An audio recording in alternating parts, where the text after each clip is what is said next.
of formal education is not being questioned here, never will. But what has to be understood is formal education is a means to an end. However, the end is to be wise. We have thousands and lakhs of graduates, postgraduates, mass produced in the 700 odd universities we have in our country. So to get a job, formal education definitely helps you. But in maintaining your job and climbing up the ladder, that is where informal education plays an extremely important role. For the sake of formal education, informal education should never be compromised upon. That's where I touch my first thing. Where in Mumbai, in Maharashtra, now there is this new popular and a surprising concept in education called as integrated learning. I'll tell you what integrated learning is. Integrated learning means for 10 plus 2, that is for junior college, a student no longer has to attend college. He can just enroll himself in an education institution, give standard 12 exams without attending college, prepare for entrance tests, and that's it. Parents and students need to understand that education isn't only imparted in classrooms.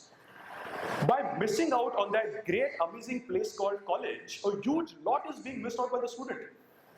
The kind of information one receives, the kind of sense of responsibility one receives in college is unparalleled. College fests, for example, college festivals, we like calling it college fest, don't we? Now, college fest, being a part of it as a volunteer or as an organizer gets you heap loads of learning. See, I'm a teacher, I teach in a college. So I've seen heap loads of students being involved in college fests.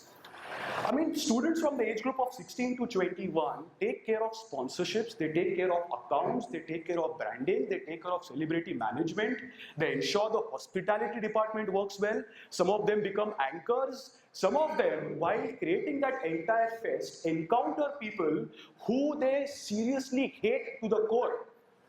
But still, they have to communicate with them because you never know who might get a sponsor or who might be of your help.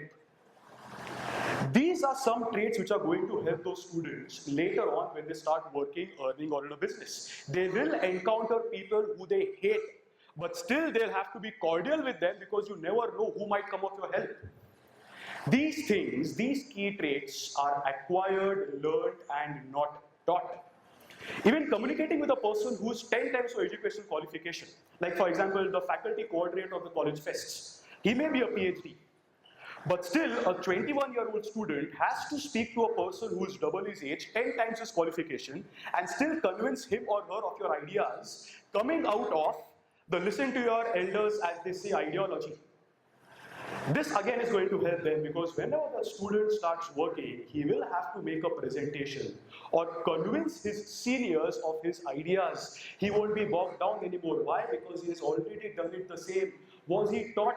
No, he learned it, he acquired it. What is the location? Is informal education, outside the classroom.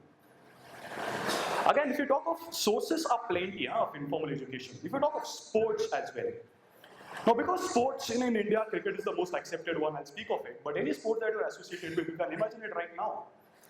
Apart from the sporting, of course, qualities, but the other things that person acquires through sports, I just talk of cricket here. Embarrassment. You drop a catch, embarrassment, but you still have to show a very nice, courageous face and stay there.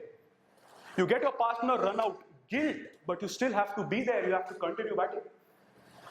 You get out, your partner scores century, stand up, applaud his efforts. Again, appreciating others is a quality which will never be taught. You have to acquire it, you will have to learn it. Again, all these things, all these traits in sports are something which are acquired, learned, extremely important. Again, in formal education. Even if we talk of performing arts, just being on the stage.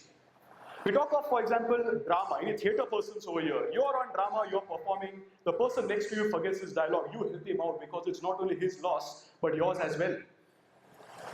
Taking care of your partner on that amazing salsa flip, because if not, it may create a permanent physical damage to that person. A sense of responsibility. Talk of stage, stage fear. The first fear in the world is stage. Second comes death. People are not scared of death. People are scared of the stage. So how do you get rid of stage fear? By learning about it?